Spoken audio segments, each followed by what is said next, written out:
চলতি বছরের 16 ডিসেম্বর শাহজালাল আন্তর্জাতিক বিমানবন্দরের থার্ড টার্মিনাল চালু করতে সরকার বদ্ধপরিকর বলে জানিয়েছেন বেসামরিক বিমান পরিবহন ও পর্যটন মন্ত্রী Afroza Khanam Rita. Press institute of Bangladesh পিআইবিতে Bangladesh aviation and tourism journalist association বার্টসা আয়োজিত প্রশিক্ষণ কর্মশালায় তিনি এই কথা জানান। মন্ত্রী বলেন, আওয়ামী লীগ সরকার টার্মিনালটি বেহাল দশা রেখে যায় এবং পরবর্তীতে অন্তর্বর্তী সরকারও এ বিষয়ে কার্যকর পদক্ষেপ নেয়নি।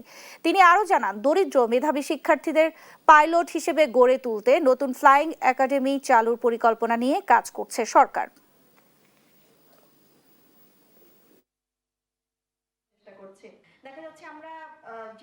আমরা অলরেডি পেয়েছি কয়েকটা নিউজ যেগুলো এসেছে সেগুলিকে দিয়ে যে করা নিউজ, এ ধরনের এসব যখন নিউজগুলি আসে তখন যদি আপনারা সাপোর্ট দেন যে না এই নিউজগুলো আসলে ফেক ছিল, কিছু তো একদম যে হয় না সেটা আমি বলবো না, সমস্যা আছে, এত বছরের জঞ্জাল, সেটা তো পরিষ্কার করতেও তো সময় লাগবে।